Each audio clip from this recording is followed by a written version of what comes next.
तर बघा शेतकरी मित्रांनो, कर्जमाफी संदर्भात अतिशय महत्त्वाची अपडेट आलेली आहे। तर तुम्हाला मी स्पष्टपणे आजच्या व्हिडिओमध्ये समजून सांगणार आहे मित्रांनो की कर्जमाफी संदर्भात कोणत्या चुका तुम्हाला करायच्या नाही मित्रांनो। तर बघा, तुम्हाला कर्ज उचलले असेल, जर तुम्ही शेतकरी असाल आणि तुम्ही कर्ज घेतले असेल तर तुम्हाला कर्ज भरायचे नाही। तुम्हाला 100% गोष्ट लक्षात ठेवायची आहे, कारण की कर्जमाफी होणार आहे।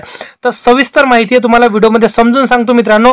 परंतु जर तुम्ही चॅनलवर पहिल्यांदा आला असाल तर चॅनलला सबस्क्राइब करून बेल नोटिफिकेशनला प्रेस करून ठेवणे गरजेचे असणार आहे, तरच तुमच्याकडे हर एक व्हिडिओची न्यू आणि महत्त्वपूर्ण नोटिफिकेशन येत राहील मित्रांनो। तर चॅनलला नक्की सबस्क्राइब करून ठेवा। तर बघा, कर्जमाफी संदर्भात जर का तुम्ही कर्ज उचलले असेल तर तुम्हाला कर्ज भरायचे नाही, कर्ज रिन्यूअल करायचे नाही। त्या व्यतिरिक्त बघा, बच्चूभाऊ कडू त्यांनी काय केलं आहे की जे कृषी मंत्री असणार आहे माणिकराव कोकाटे यांच्या घरासमोर यांनी आंदोलन केलेलं होतं, मशाल आंदोलन। तर मी तुम्हाला व्हिडिओच्या माध्यमातून देखील भरपूरसा माहिती मी तुम्हाला दिलेली आहे, अपडेट मी तुम्हाला दिलेली आहे आणि तुम्ही लाईव्ह देखील तुम्ही बघितलं आहे की जे बच्चूभाऊ कडू आहे यांनी कृषी मंत्री माणिकराव कोकाटे यांच्या घरासमोर लाईव्ह आंदोलन केलेलं होतं।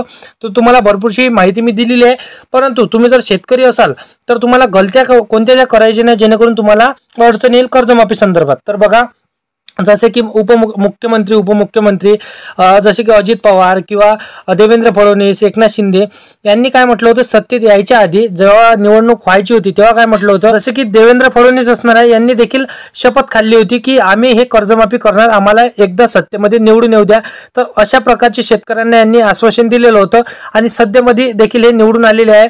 तर निवडून आल्याच्या नंतर लाडकी बहीण योजनेच्या मध्ये यांनी पैसे सुद्धा 2100 रुपये वाढवण्याची गोष्ट देखील केलेली होती, पण 2100 रुपये सुद्धा वाढवले नाही आणि कर्जमाफी संदर्भात हे काही अपडेट त्यांनी शेतकऱ्यांना दिलेली नव्हती।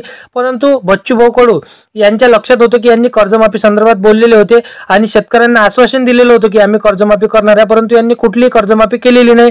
परंतु अशा प्रकारे यांनी, जसे की बच्चूभाऊ कडू यांनी कृषी मंत्री माणिकराव कोकाटे यांना देखील म्हटलेलं होतं की तुम्ही हे, जसे की तुमचा नोटाचा कारखाना असणार आहे, की तुम्ही नोटाचा कारखाना आहे की तुम्ही अजून नोटा छापा, परंतु तुम्ही शब्द का बरं दिला, तर तुम्ही कर्जमाफी केलेली नाही, तर तुम्हाला आता कर्जमाफी करावं लागणार। अशा प्रकारे त्यांनी जे कृषी मंत्री असणार आहे माणिकराव कोकाटे यांच्या घरासमोर हे मशाल आंदोलन केलेलं होतं। आणि जसे की देवेंद्र फडणवीस यांनी स्पष्ट भाषेत त्यांनी सांगितलं होतं की जर का तुम्ही कर्जमाफी केलेली नाही, आम्ही प्रत्येक आमदाराची, हे प्रत्येक जिल्ह्यातल्या आमदाराची गाडीची हवा सोडणार, अशा प्रकारे त्यांनी सांगितलेलं होतं।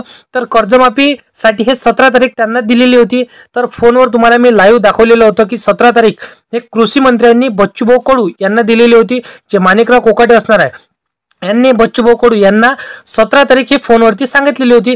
परंतु 17 तारखेला खरोखर कर्जमाफी होणार का, होणार की नाही होणार, तर उद्याची मित्रांनो 17 तारीख असणार आहे। तर 17 तारखेला काय निर्णय घेतला जाणार आहे ते देखील तुम्हाला व्हिडिओमध्ये मी दाखवणार आहे मित्रांनो। तर त्यासाठी तुम्हाला या चॅनलला सबस्क्राइब करून बेल नोटिफिकेशनला प्रेस करून ठेवणे गरजेचे असणार आहे। तर बघा, जेव्हा 17 तारीख म्हटलं होतं तर 17 तारखेचे वाट हे भरपूरशा शेतकऱ्यांना होती आणि आतुरतेने शेतकरी 17 तारखेची वाट बघत होते, कारण की कर्जमाफी होणार की नाही। जसं की भरपूरशा शेतकऱ्यांनी हे बँकेतून फोन आल्यावर हे कर्जमाफी संदर्भात हे तुम्हाला कर्ज रिन्यूअल करावं लागणार किंवा कर्ज भरावं लागणार आहे। तर अशा प्रकारचे जर तुम्हाला फोन येत असेल आणि तुम्ही जर का शेतकरी असाल तर तुम्हाला कर्जमाफी हे होणार आहे मित्रांनो, हे तुम्हाला नक्की माहिती ठेवायची आहे। आणि जर तुम्ही कर्ज उचलले असेल तर तुम्हाला कर्जमाफी संदर्भात हे रिन्यूअल टाकायचं नाही बँकेमध्ये आणि कर्ज तुम्हाला भरायचं नाही, कारण की बघा कर्जमाफी होणार आहे हे तुम्हाला माहिती असेल आणि मी तुम्हाला या चॅनलवरती भरपूरशा कर्जमाफी संदर्भात अपडेट दिलेले आहे। तर तुम्हाला लक्षात ठेवायचं आहे की कर्जमाफी होणार आहे आणि कर्जमाफीसाठी खूप मोठं आंदोलन चालू आहे आणि भरपूरशा जिल्ह्यांमध्ये आणि भरपूरशा शेतकऱ्यांनी हे मागं एक आंदोलन केलेलं होतं की जसं की प्रत्येक आमदाराच्या घरासमोर हे तुम्हाला जाऊन मशाल आंदोलन करायचं होतं। अशा प्रकारे हे बच्चूभाऊ कडूंनी शेतकऱ्यांना एक माहिती दिलेली होती, एक अपडेट दिलेली होती कर्जमाफी संदर्भात। तर भरपूरशा शेतकऱ्यांनी हे त्यांच्या जिल्ह्याच्या आमदाराकडे, हे त्यांच्या जिल्ह्याच्या तहसीलच्या आमदाराकडे हे घरासमोर त्यांनी आंदोलन केलेलं होतं। तर भरपूरशा जिल्ह्यांमध्ये हे तडाख्याची बातमी बच्चूभाऊ कडू यांनी पोहोचवलेली होती, कारण की त्यांनी स्पष्टपणे भाषणामध्ये सांगितलेलं आहे की आम्ही कर्जमाफी घेणार म्हणजे घेणार आणि तुम्हाला कर्जमाफी द्यावंच लागणार आहे, कारण की आधी तुम्ही शब्द द्यायला पाहिजे नव्हता आणि तुम्ही निवडून यायच्या आधी, सत्तेत यायच्या आधी तुम्ही शब्द दिला होता की आम्ही कर्जमाफी करणार, हा शब्द देवेंद्र फडणवीस यांनी दिलेला होता। तर हा शब्द बच्चूभाऊ कडूंनी पकडलेला आहे आणि श्री प्रभू रामचंद्र यांची कसम देखील तुम्ही ना खाल्लेली होती की आम्ही कर्जमाफी करणार, अशा प्रकारे तुम्ही शेतकऱ्यांना आश्वासन दिलेलं होतं. परंतु शेतकऱ्यांना रडवण्याचे दिवस तुम्ही आणलेले आहे, परंतु मी असे दिवस येऊ देणार नाही असं बच्चूभाऊ कडूंनी शेतकऱ्यांना आश्वासन दिलेलं आहे.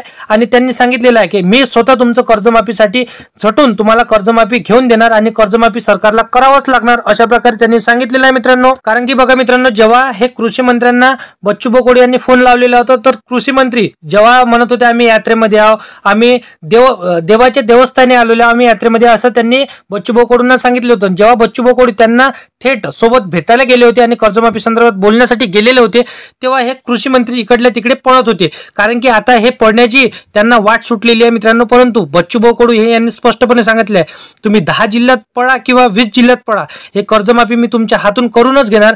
एक तर तुम्ही शब्द द्यायला पाहिजे नव्हता, किंवा तुम्ही कृषी मंत्री आहात, दुसरे कृषी मंत्री राहिले असते तर आम्ही त्यांच्या घरासमोर गेलो असतो आणि त्यांना कर्जमाफी करायला लावली असती.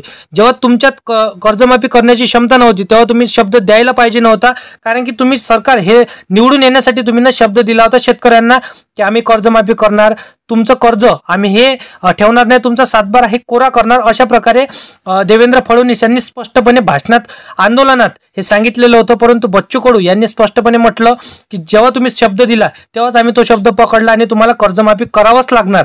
तुम्ही तुमच्या घरून हे पैसे भरा किंवा कुठून पैसे भरा किंवा पैशाचे कारखाने आहेत तिथून तुम्ही पैसा छापा, आम्हाला ते माहित नाही, तुम्हाला कर्जमाफी करून देणार हे लागणार आहे मित्रांनो, अशा प्रकारे त्यांनी सांगितलेलं होतं. तर बघा, एक महत्त्वाची अपडेट मी तुमच्यासाठी घेऊन आलेलो होतो. तर एक अजून अपडेट आलेली आहे मित्रांनो. बघा, तुम्ही शेतकरी असाल तर तुम्हाला कर्ज हे भरायचं नाही, हे तुम्हाला आताही मी सुद्धा सांगत आहे, तुम्हाला कर्ज भरायचं नाही, कर्जमाफी होणार आहे. फक्त एवढंच आहे, जेव्हा 17 तारीख सांगितली, आता 17 तारीख गेल्यानंतर तुम्हाला काय अपडेट राहणार आहे ते तुम्हाला या चॅनलवरती भेटणार आहे. तर तुम्ही चॅनलला आतापर्यंत सबस्क्राईब केलं नसेल तर तुम्हाला सबस्क्राईब करून ठेवायचं आहे, कारण की कर्जमाफी संदर्भात हे तुम्हाला या चॅनलवरती माहिती पाहायला मिळणार आहे, किंवा इतर शेतकरी योजना संदर्भात ह्या चॅनलवरती तुम्हाला माहिती पाहायला मिळणार आहे. तर बघा, अजून ज्यांनी हा व्हिडिओ बघितला नसेल, जेव्हा बच्चूभाऊ कडू यांनी लाईव्ह हे सांगितलेलं होतं, तो व्हिडिओ जर तुम्ही बघितला नसेल किंवा बघितलं असेल तर चांगलीच गोष्ट नाही. आणि जसं तुम्ही नवीन शेतकरी असाल आणि पहिल्यांदा तुम्ही आमचा व्हिडिओ बघत असाल तर लाईव्ह हे बच्चूभाऊ कडूंनी कृषी मंत्र्यासोबत बोललेले आहे, तर ते देखील तुम्हाला लाईव्ह या व्हिडिओमध्ये मी समोर दाखवतो मित्रांनो, कारण की तुम्हाला एक खरीच माहिती हे या चॅनलवरती आम्ही देत असतो. तर बघा मित्रांनो, जे बच्चूभाऊ आम्ही कुठे वेटीस धरताय, तुम्ही आले असते आम्हाला वाटलं तुम्ही चहाची व्यवस्था करणार. अब कर्जमाफी तुम्ही देणारच आहे म्हटलं, त्या खुशीनं किंवा आज महात्मा फुले जयंती आहे,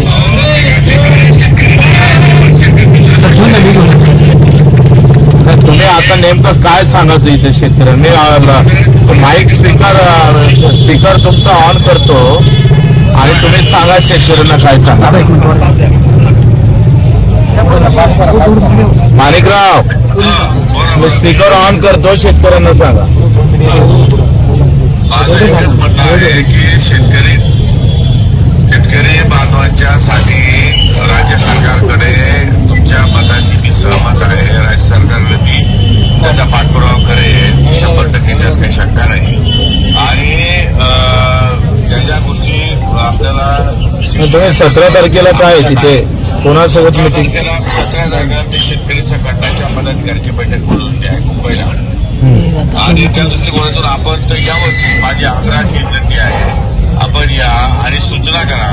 राज्य सरकार शेतकऱ्यांच्या पाठीशी खंबीरपणे उभं राहील, या संदर्भात मी तुम्हाला गॅरंटी देतो, विश्वास देतो, तुम्हाला काळजी करण्याची गरज नाही. आता आम्हाला 17 तारखेला कोणत्या तारखेपर्यंत, कोणत्या तारखेत 2-3 महिन्यानं कधी तुम्ही कर्जमाफी करणार तेवढं सांगा. तुम्हाला मीटिंग महत्वाची नाही, तुम्हाला तुमच्या संघटनेच्या पदाधिकाऱ्यांना कायम रेड कॉर्पेट पाहिजे. तुम्ही असं विचार करू नका 17 झालं पाहिजे असं काही, कधी पण या. तुम्ही जेव्हा सांगा तत्पर आहे, तेव्हा तुम्ही या, तुम्ही तुमची बाजू. माणिकराव, तुम्ही आमचे नेतृत्व पालकत्व स्वीकारलंय म्हणून तुमच्याकडे जास्त जबाबदारी आहे. तुम्ही मांडले पाहिजे कॅबिनेटमध्ये, आम्हाला आवाज आला पाहिजे ना. तुम्हाला कळेल ठीक, तुम्हाला कळेल त्या संदर्भामध्ये मी तुमची बाजू मांडणार आणि 100% मांडणार तुमच्याशी. तुम्हाला माहिती मी खोटं बोलत नाही, म्हणूनच आलो इथं आम्ही. तुम्हाला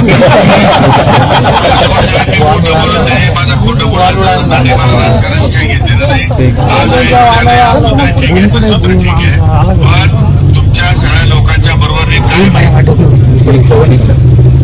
माझ्या फक्त विनंती आहे माझी की आपण आपल्या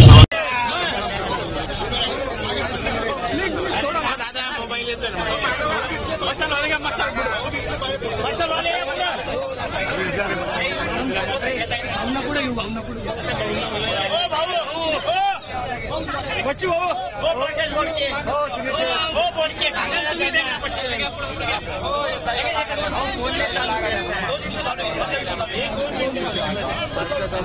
घ्या ना असं घ्या ना